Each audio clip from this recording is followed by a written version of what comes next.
Okay, so we've done our round robin on the ending. Let's talk about some of the particular threads that we saw come to resolution or not in this season finale. So I'm going to toss out one, but then I'd ask each of you, like, what was a thread that you either that you felt really very strongly about, either that you're glad they resolved it, you're glad how they resolved it, or you hated the resolution, or they didn't resolve it at all. So let's start with Jason here. Yeah, so speaking of threads that were never wrapped up, there's the big one. So I mean, what happened in Eric? I mean, I guess Shawn tweeted out that like there were some editorial cuts that had to be made for time purposes.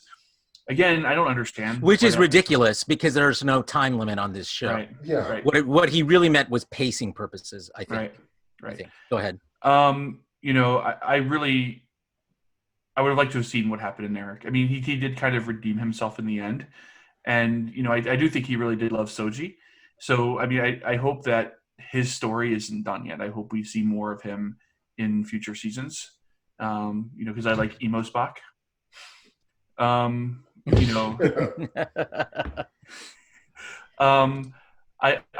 was kind of happy to see Girardi and Rios hook up. That was planted. I mean, that you saw beginnings of that before. Yeah. I think that Rios is broken, and so is Girardi for some reason, and I think that like it'll be interesting. What I hope they don't do is like turn this into like the angsty romance drama that like the CW DC shows have, or another Orville. Yeah, like I hope it's just a growing, developing relationship. Relationships can be very interesting in television, but if they're done right, and a lot of times they're not. And then the one thing I was really kind of sad is that we didn't get a resolution on number one. you were carrying the torch for George there, because he would have said exactly the same thing. Yeah, I mean, he was absolutely sure that Picard was going to take number one onto the La Serena with him. And from what I understand, he was supposed to, except the dog actor wasn't very good. Yeah, the dog actor was awful. Yeah. Well, he was just a dog. The original plan. The original plan was to have the dog kind of like Archer had his dog, but I guess they couldn't get. Like I said, the dog was really bad. I guess that's the same thing with the cat. That's why I only seen the cat one time. The dog was very green, according to the for sure. Okay, you done, Jason? Yep. Okay, let's go over to you, Travis. What are the threads you hated, loved, or were left on the table without any kind of resolution? Well, I guess I'll kind of branch on what Jason's saying. I personally still do not buy the relationship between Narek and Soji.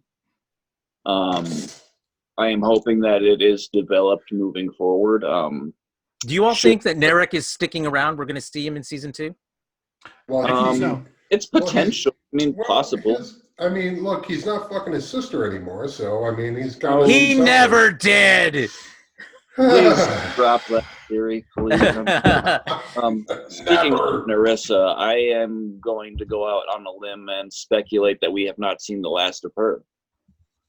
Yeah, a lot of people feel the same way. She got the Disney death, and this is a person that has an instantaneous transporter capability. So, I hope not, because I love her so much. I want to see her again. She was delicious. She would be a perfect big bad for season 2. She's a wonderful mustache twirler. I love her. She's great. I just want to see if she survives. We need to find her in a throne room, surrounded by a fleet of ships hiding in clouds. With a finger attached to her back. With a giant hand attached to her back. Well done, Jason. The Narissa thread definitely. I'm of two minds on it, because I felt like that fight scene between her and Seven just wasn't realistic. I'm sorry. She's Romulan, yes. She's a very good martial artist, yes. But Seven should have kicked her ass. Borg. She should have kicked her ass from the beginning. Boom. It's almost like they gave Narissa superpowers that she doesn't have and doesn't deserve. Fist bump. Fist bump for that one. Totally agree. The fact that her scream was literally this really long, drawn out echo over and over again. Well, it's a big cube. Sure, I but it's a as far as the massive fights, fucking echo.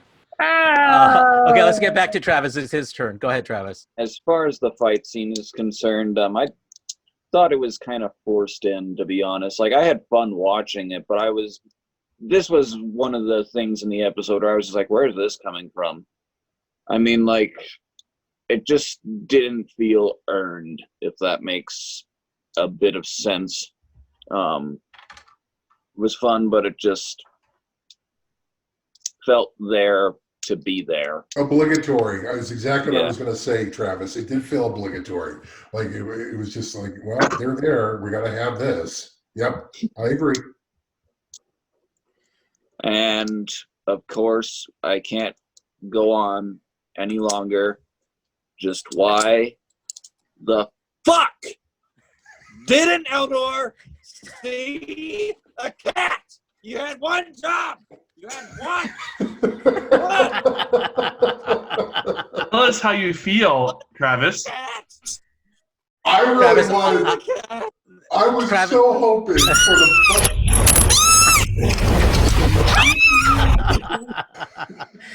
Justin has been waiting all the past several days just to play that audio. Yeah, I was really hoping that whoever had the theory about him seeing a butterfly going, is that a cat? I was so hoping that would have happened.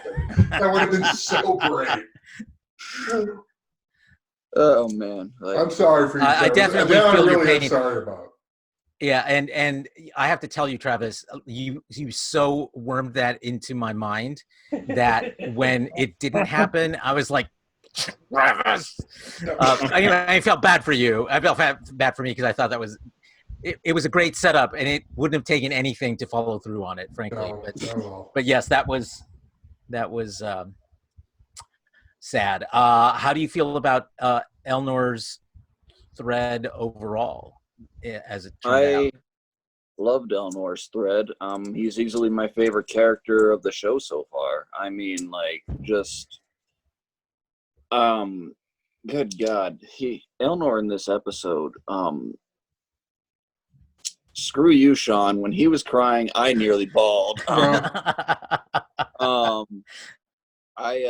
loved his banner. I loved his chemistry between him and Narek, of all It was things. great. Like, That was the best part. What? Yeah, agreed. That was the best. It was Yeah, outstanding. that was Like, hilarious. When Yes. he was when he It's snuck on the Elnor's lost time. man, like Narek's like, I choose to live. I was like, I definitely choose to live. He's the only Romulan that Elnor said that to who actually made the right choice. Right. Yeah. exactly. I loved it. And like I have been looking forward all year to seeing what the show would bring forward as far as the Romulan protagonist was concerned, because like even before Picard was announced, I was very much in the area of like, I want to see a Romulan good guy. I really want to see a Romulan good guy. Mm-hmm. And I did not expect this, and I'm so glad that they subverted all my expectations for a Romulan protagonist in all the right ways. Good on you, Michael Chabon. Good on you for writing this character. I love him. I'm looking forward to seeing how he develops in season 2, and that's all I can say there. All right. Did you see what Sun is put up there? That's for you, Travis. This is what happens every time we hear about Elnor and Travis. I mean, come on. Just this swooning, drooling mess that Travis... Me too! Me too! Do it with me, Travis. Do it with me. And now you got coronavirus. Congratulations. All right, Son. What are the threads that worked and didn't work for you? Well, it's a lot of them, honestly. For this episode, you guys are focusing more on the Borg versus of Seven versus Narissa fight, Mm-hmm. and my only thought was, Seven, you're literally in whatever the hell she was at to fire on the La Serena. Fire on the fucking Romulan ships! My God! What are you doing? Totally agree with you. I was so totally pissed agree with off you. about that. Why? Why did they even have the damn key there if it wasn't going to do anything but sit there? Why? The reason I give this episode a 4.5 is that half of the episode wouldn't happen if they had applied all of the logic and reasoning and thinking that had supposed to have been going on for the whole season. Yeah, that's exactly. Yeah, brilliant. That you're right. They looked brilliant. Like they knew what they were doing, and at the end, it appeared that they didn't. And that's what's very disappointing to me.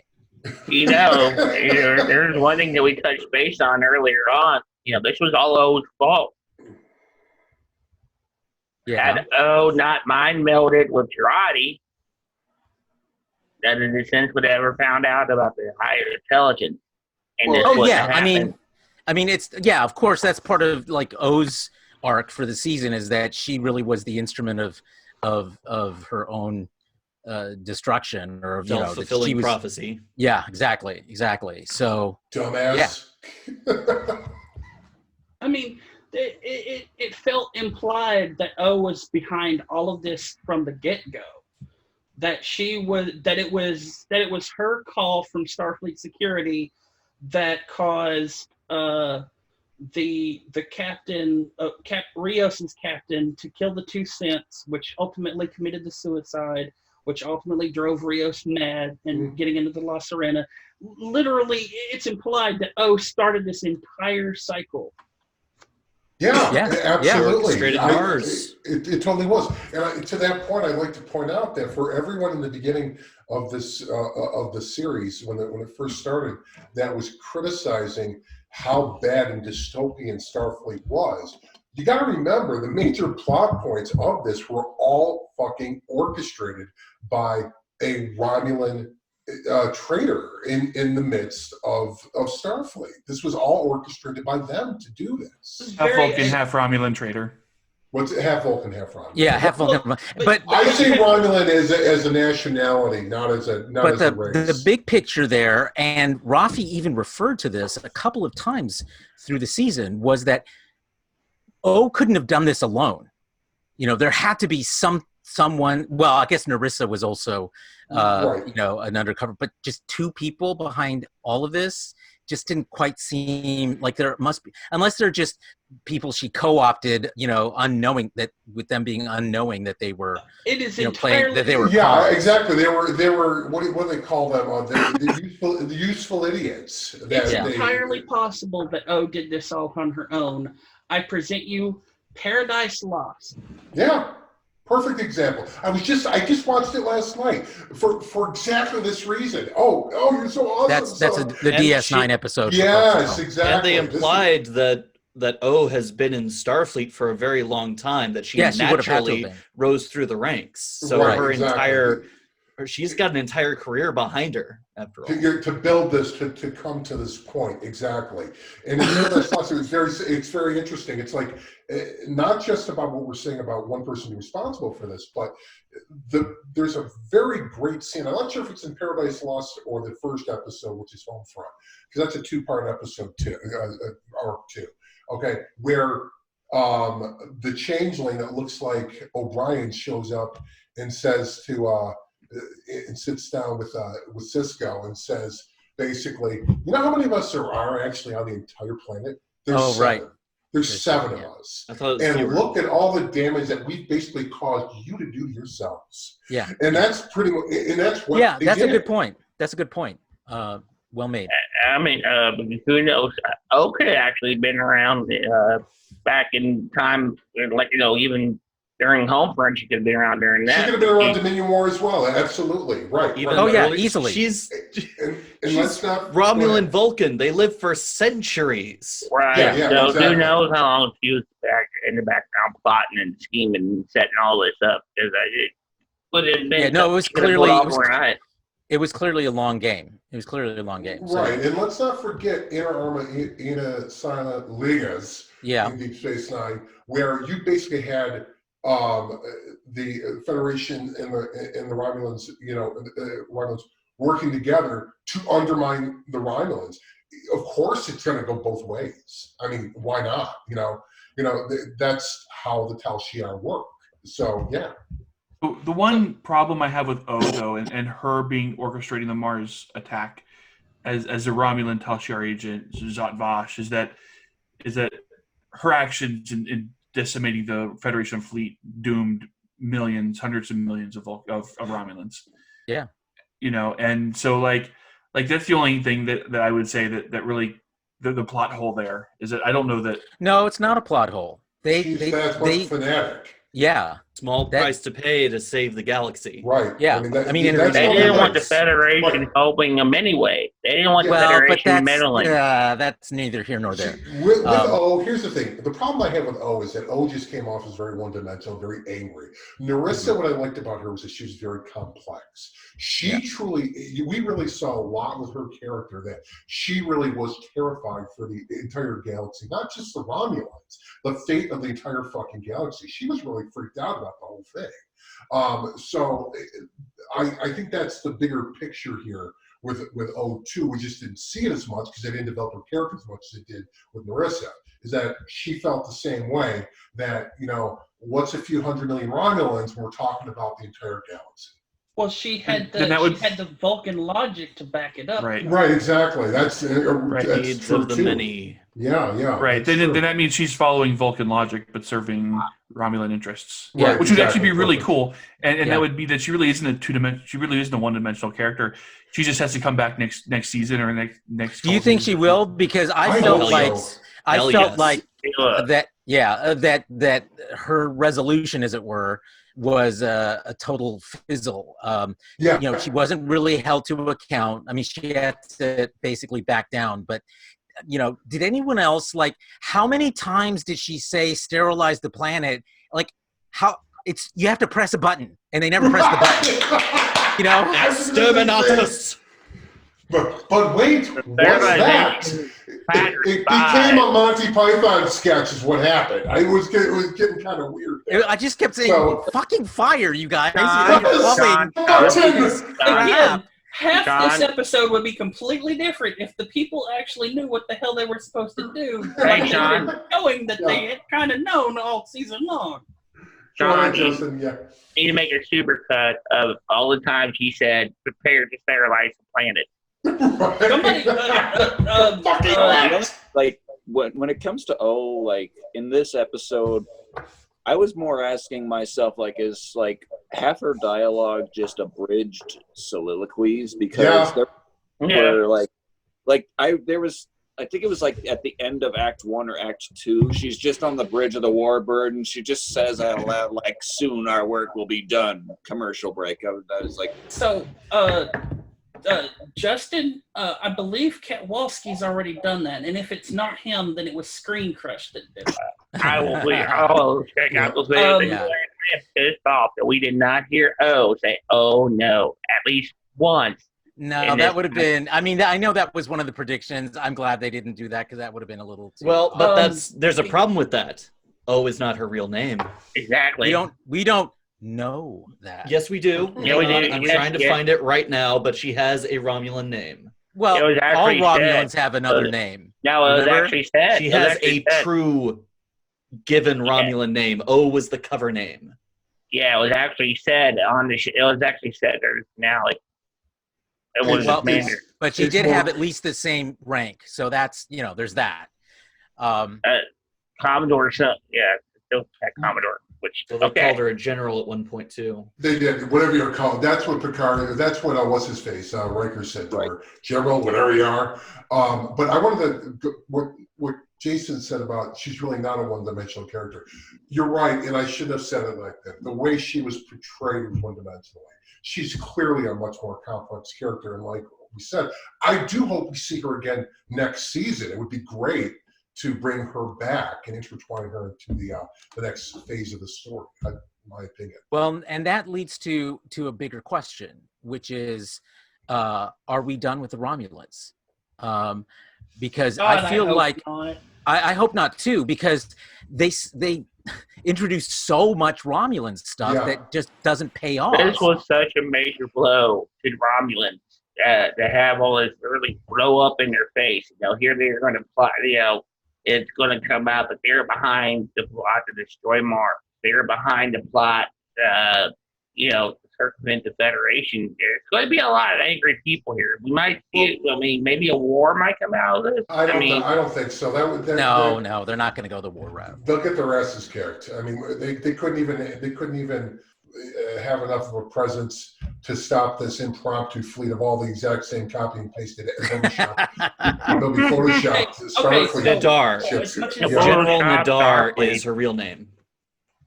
Okay, thank you. So as much as you talk about there being a copy and pasted Starfleet fleet, there was a copy and pasted Romulan fleet as well, with only one big huge flagship. But they had different. There were about 3 or 4 different styles of ships, were there not? Yeah, in the Starfleet fleet as well. No, they weren't. They're all exact same. No. There were some variations. There were some variations. The shells. And the shells are different variations. Okay, so like the other big thing that bothered me this entire episode is that oh hey, we're gonna blow up the tower. Oh hey, by the way, Soong's found out the truth behind how his other android died. Soong's gonna help us blow up the tower now. What?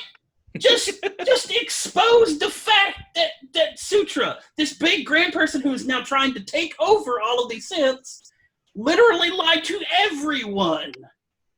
That's not a problem. The problem is that they built her up as this big bad, and then he just switches her off. You know, it's like remote. He took her off with a TV clicker. See, that's the opposite problem I have. Soong's always kind of had this power. Even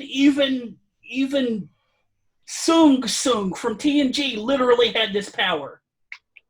Because he had like the little stick thing too. Yeah. But you know, I just think narratively, you know, the device is irrelevant to me. But narratively, to invest as much as they did into Sutra's motivations and everything, you know, frankly, they gave Sutra in one episode or episode in the third more real motivation as a villain than we ever saw from O. Totally, I agree. And to basically switch her off, and then so that it becomes really literally Soji, who's the one with agency here. That's just like this big fizzle. It's a big fizzle. The problem is that Soji has been the one being portrayed as the destroyer the whole series. Yeah, but that's because they didn't know about the whole thing with Picard from the get-go, even before Sutra betrays them all, is that Picard's been like, you don't have to be the destroyer. The problem here, the problem that I'm talking about specifically here, is that Soong not exposing the fact that it was Sutra it seems like Shaban to who? To everybody. The rest of the synths. Yeah, that's problematic. I mean, you know, because then you throw them into this like disarray, and it didn't matter because they weren't running the tower. Soji was. It does matter because, again, like I said, this entire episode would change if these people actually had thoughts in this episode. The story, though, like what they're trying, the narrative they're trying to craft, though, isn't about the fight. It's about Soji finding her humanity, right? And so like if they had just shown it and it would cause that I mean like I hear what you're saying, Son, is you're right. That would have been the easier way to do it. But what they were trying to do is give Soji, the writers, or I might say they, were trying to give Soji a a vehicle or a way to be able to learn and understand and then show her humanity. And if they'd done that other way, I don't think that you would have gotten there quite as easy. That goes back to the whole argument that happened online earlier today in Axis Monitor, where someone said, "Well, we didn't need a destroyer plotline." No, we absolutely needed this destroyer plotline. I agree. Because that's what it was. This whole season pivots right there when Soji decides that she's going to trust Picard. Right. Well, and because and what brings that point home for her is the entire notion that was literally personified by her father, Data, and then carried through by Picard, which is the notion of sacrifice. I loved the line that he said, they're children, and, the way you convince children is best by example. He said it better than I just did, but and that's what he goes on and does. And I think that, his willingness and actually going through with sacrificing himself was the pivot point for Soji. Picarded himself. This is exactly why I have the problem with this scene. Is that Shawn wanted that moment, that Picard moment, that choose to not be the destroyer moment. Mm-hmm. Shawn absolutely wanted that. Yet they shoehorned in the line this whole thing about blowing up the tower, and then soon just going along with it because he found out the truth. When Soong is this character who in this always communicating. Now he may be an arrogant asshole in the last 2 episodes that but he's communicating. And for him to suddenly shut up and just go along with another plan, even though not an episode ago he was there making boisterous claims about why he was with Sutra and her plan, now he's all quiet and everything instead of exposing what Sutra did now that he knows the truth. It's because it would change. Again, I don't see your point about being quiet. I mean, they needed to take action.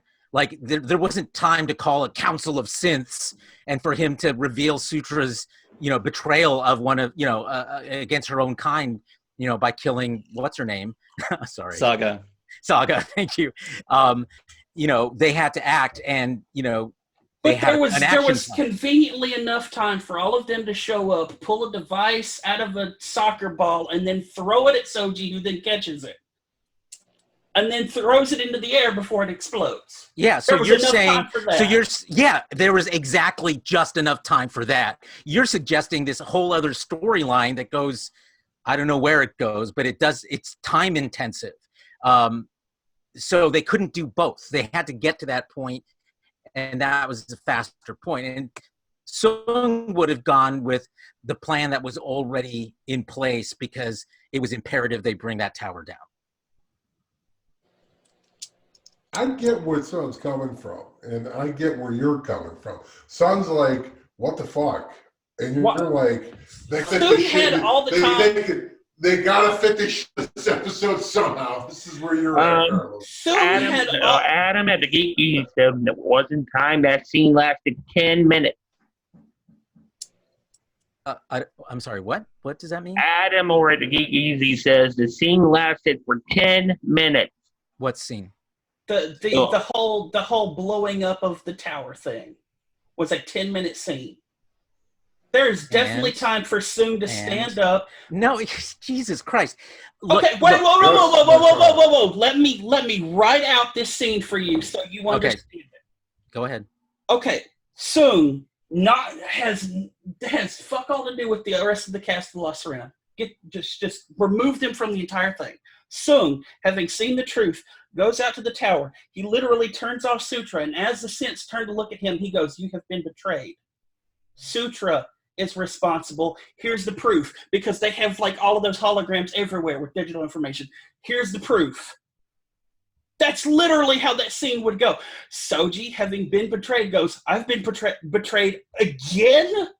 Okay, here's what you're missing. You're assuming that given this proof, every synth would now turn against Sutra, and I don't think they would, because it doesn't change the logic behind Sutra's actions, which is organics are dangerous. They're coming to kill us. Our only hope is this tower. So for you to assume that everyone would turn against Sutra doesn't make sense to me, because these are the synths know what's at stake, and Sutra's betrayal doesn't change the stakes at all. It just changes how much they trust her.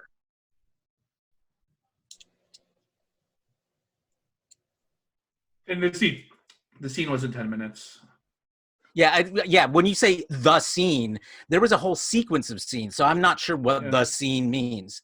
So I can't answer to that. But revealing of Sutra was not 10 minutes. It was definitely only I would say a few minutes at most.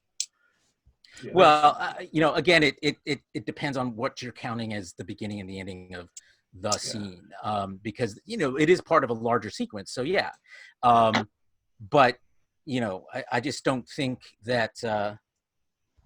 I mean, the Romulans are literally minutes away, so to hold this council of synths and hope that everyone unanimously agrees, I don't think makes sense. And the other thing too, Soon called her out, right? Like right in front of everybody, and that didn't change anything. No, he pulled her aside. No. He was right in front of everybody, and he handed her the pin that went into her eye, and she said, and that all happened right underneath the thing. Everybody was surrounding them. And then that's when the fight happened. I felt like he took her aside. Did I read that wrong? Definitely in front of the synths there. But they weren't focused on her. They were focused on Soji in the tower. Yeah. It was off enough to the side that it wouldn't make a scene. Otherwise, someone would have said something. All right. I need to address Adam in the chat here. When he says... she became exactly what she was claiming the organics were. I mean, there's a line that Soon says. Yes, I love that line. Right before he deactivates Sutra, is that turns out you're no better than we are. So I mean, that's kind of there. So yeah. No, I thought that that line summed it up. But why not say that to the rest of the synths? Because there's no time. It doesn't change anything, son. Except that it literally changes the entire episode. We're going to move on because we've both made our points, and the folks at home are going to make their decision. Neither I nor you have more to say on this point. So let's move on. You are glitching out in the Matrix over there. Yeah, it's the virtual background. Yeah, it's the virtual background. That's normal. I wanted to bring something up, by the way, too. Riker says, because this notion that they're not all the same ship, they are all the same ship. Riker even says they're all the same ship. He says, I'm on the bridge of the toughest, fastest starship that Starfleet has ever built, and I got a fleet of them at my back, is what he says. They're all the same damn ship. Well, they're all the same class, but there are variations within that class. I'm watching this. They all look exactly the fucking same to me. Jason, I'm going to turn over to you because you're the one who... Ultimately, you guys, though, that's a nitpick. It is not really integral to the plot of this show. The problem with Riker's appearance and all those ships is that it's basically a Deus Ex Machina. Yep. We all saw it coming, and that would have been okay because it wasn't. I mean, it was sort of planted. We knew that Picard had called for them. So it doesn't come out of nowhere. The problem with the Deus Ex Machina is that there was no real battle going on in the first place. I mean, yeah, sure, you had the flowers and everything, but you still had the problem of an entire Borg cube with the ability to fire on the Romulans. Well, yeah, and that is for sure. But my problem with that scene, let me finish. My problem with that whole scene was how it was just like, okay, we're out of here. And it's like, wait, you've got a Borg cube down there. You've got synths. You've got, you have a situation here that, yes, the Romulans are a big part of it. But, to just leave it in Picard's capable hands, leave a ship or two, He's still got shit to resolve down there. Yeah, but no, it's like, okay, we saved the day. Now we're gonna go. Bye. Right, we're peace out. We're out of here. Bye Yeah, bye. peace out. Yeah. What the hell?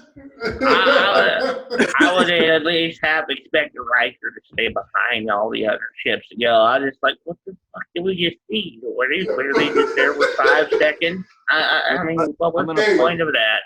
Hey, Jean-Luc, we're going to Denny's. We'll see you there. over to Travis. Travis? I'm going to play the devil's advocate here. Like, I'm going to say as bit of a bummer as it was that we didn't see at least a little ship-to-ship combat, I personally really like the fact that diplomacy won the day. I mean... No, I do too, actually. I didn't... Yeah, I'm not calling for them to have been a big pew-pew. This is not a pew-pew show. I said this, I think, in one of the chats on Facebook. This is not a pew-pew show. So if you were... What? What? You were starting to say something. I was going to say some little pew-pew would have been nice. There was a little pew-pew. Very little. No, but I think the idea of a diplomatic resolution, I totally agree with you, Travis. That was a good way to go. I do agree with the I do believe that the appearance of the fleet and the sudden exit of the fleet was a little silly. Yeah. But I mean, ultimately it didn't really bother me too much. It was just one of those things where it's like, well, this isn't the first stupid thing Starfleet's done, so why should I get upset about it now? Okay. Who else loves? I mean, the thing is, this isn't. Hey guys, who else loves this version of this Discovery Bridge? I think it fits it a lot better than it does Discovery. I don't give a shit, honestly. It's another nitpick. Like, I don't care. Didn't notice it. I didn't even notice it either. Like, who cares? Yeah, here's the thing. I want to point out there has never been there's 2 bits in the series that scream budget cuts and limited budget, and that is this whole fleet scene and the fact that Picard's quarters are a holographic simulation of his chateau. Okay, those scream limited budget. Okay, and I'm okay with it. I guess I'll deal with it, but I think the bigger issue is they show up, everybody leaves, then they leave. I think that's the bigger problem with the whole thing. That is the bigger problem here. My understanding is that they shot those scenes with Picard with Riker while Frakes was directing an episode of Discovery season 3. So literally, shit, is that true? Yeah, that's when they did it. So they literally did a quick redress of the Discovery Bridge, shot the scene, and then we out of here. That's awesome. Cool. So yeah, and so I think it's ironic, and you're right, Shawn, that in this show they spent a lot of money in this show. Like up until this last episode, you didn't get the feeling that there was any sort of budget constraints. And then all of a sudden, in the fucking finale, finally, we see budget constraints. I mean, come on. That's where you're supposed to save your money for the finale. Exactly. I mean, it was a flashback show. I want to point out something here real quick here. Before I forget, I'm sorry to talk over you, Sam, but before I forget, I meant to say it the last episode too.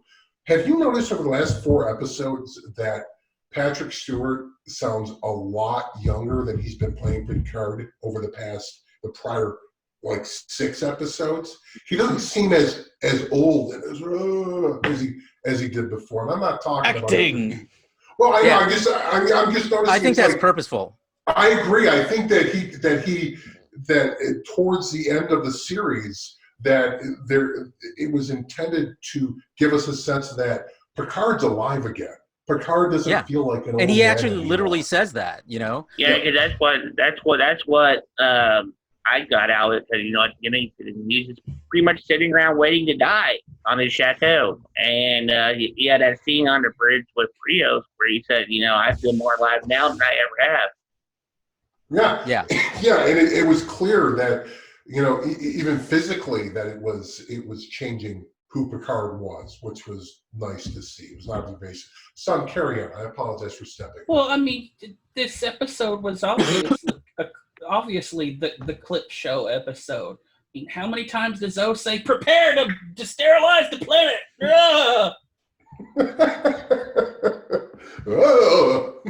Yeah, that's problematic. We've discussed earlier. Okay, so let's go to another I haven't said problematic. anything yet. Oh, I'm sorry, Ross. Sorry. Been waiting here patiently for people. Yes, you have. Please go. So my biggest disappointments of this finale was the AI Federation. When they talked about all of the when they built this up as this vast interstellar, intergalactic, beyond time and space conglomerates of advanced synthetic life. When they showed up, I had actually expected them to be more than just the Reapers, you know? I was expecting more than just these claws trying to come through a portal. Tentacles. My thought was that Sutra was letting her own prejudices affect her translation, and that she's deep down wanted the extermination of organic life because of what happened to her sister. And then the portal opens, you see the writhing Lovecraftian techno tentacles, and it turns out they're just that despite being beyond time and space, they're still just giant murder machines.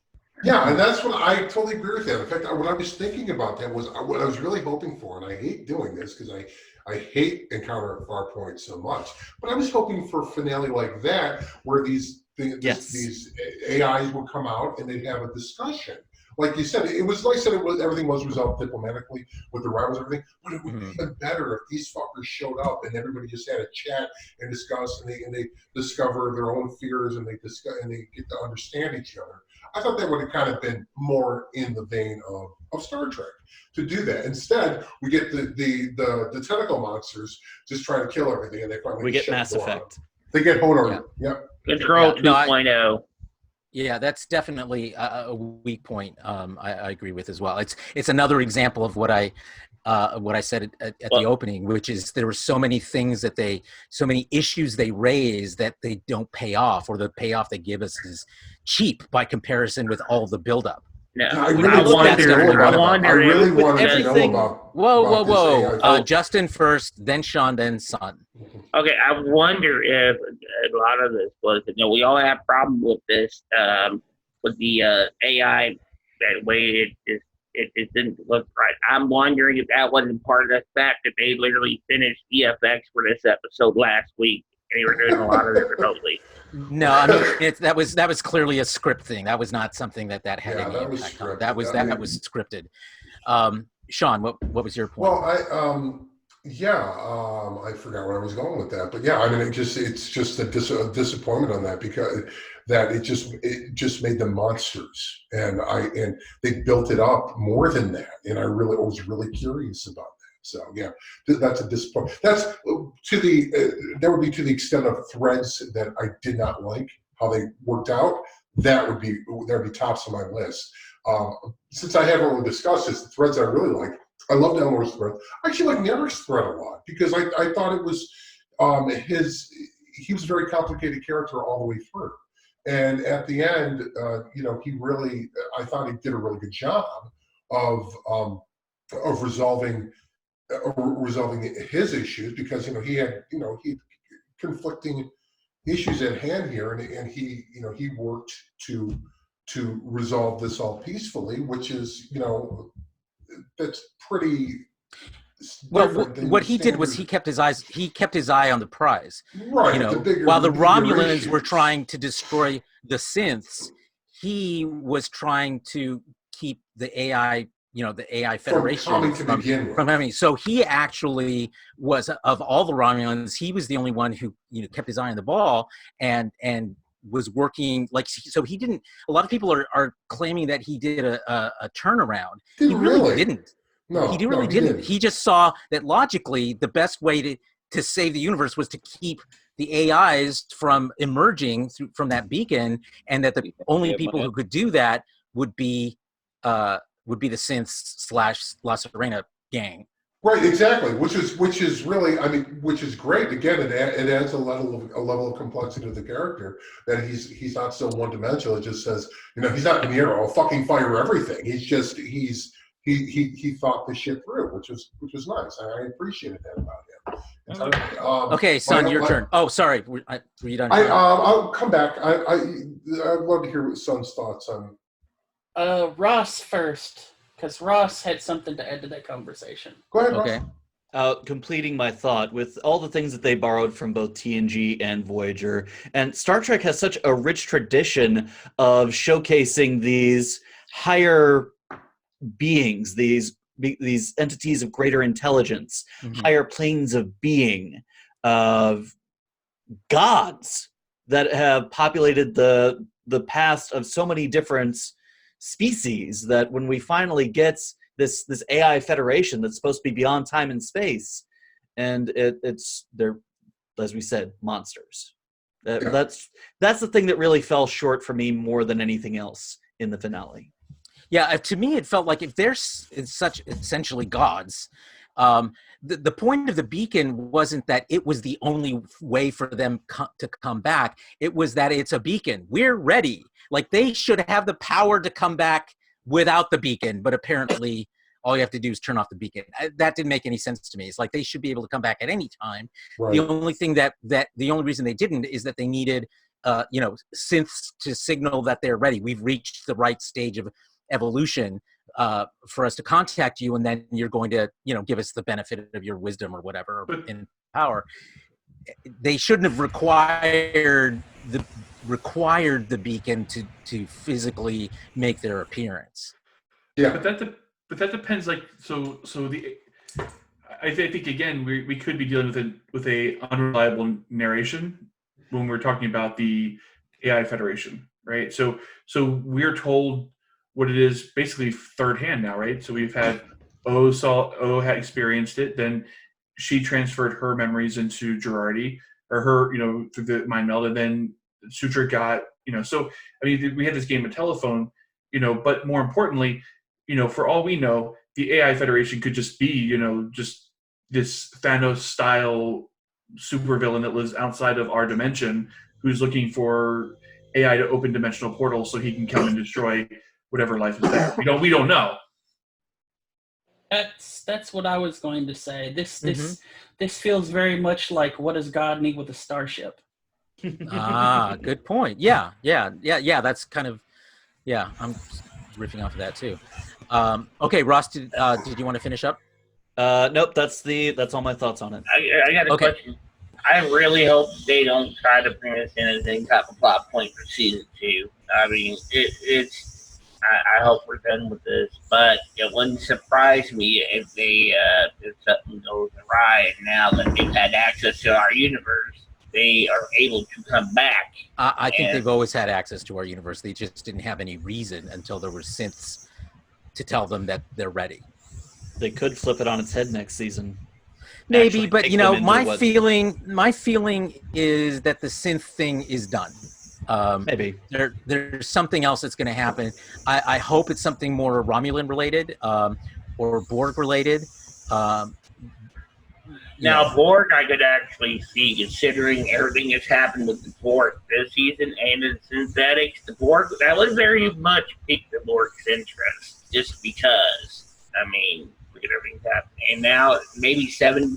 I don't know if Seven's going to be part of the crew now, or if she just left with them on this one thing. But yeah, I mean, that's one of my criticisms in terms of Threads is that, Seven leaves with them. Oh, what the hell happened to the XBs? They're still the time gap. Yeah. Well, yeah, but it's still like that's a huge thing to just leave hanging.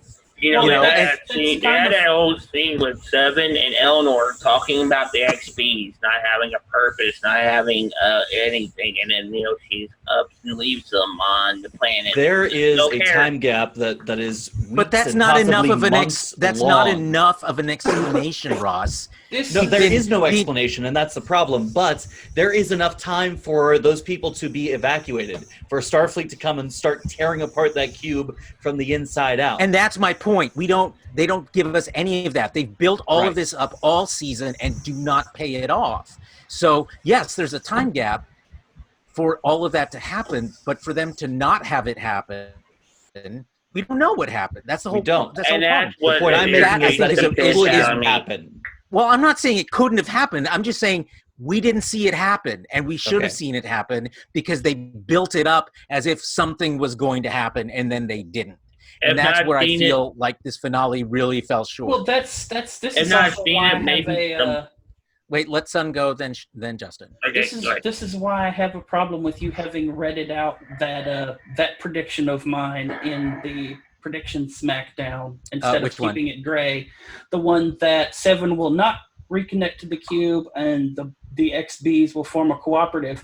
There's no resolution there at all. Right. There's no reason to smack it down because there is no resolution. That's a good point. That's a good point. I think we can change that back to yeah, I mean, I really wish he would have given us something like, some type of a voiceover with the card sitting there with one of his speeches and be like, well, the XPs are now going to live with the sins and whatever Starfleet is decommissioning the Borg cube. Some type of dialogue that tells us what the hell happened during the course of time while the card was being put into its new body. And, good amount of time that passed, but, it left this huge thing open. We're just like, what the hell? So that's why. Exactly. Now, That's why Star Trek Short Treks. Yeah, maybe. Maybe, hopefully. And maybe that's may end up being the focus of or something part of season 2 as well. It's still looking into what the repercussions of this cube now being on a Federation world. What I want to see? I want to see what all they cut. Yeah, I think the only stuff that they cut would have been for pacing purposes, not for time purposes. So I'm guessing, they had some cuts, but I'd be surprised if it was a ton more than what you saw. Because I forget, what was the runtime on this one? I meant to check. 56 Was it minutes. around 40? It was 56 minutes. Okay, I thought it was a little shorter. Yeah. So one of the longest episodes in episodic, TV Star Trek that we've seen, almost a full hour.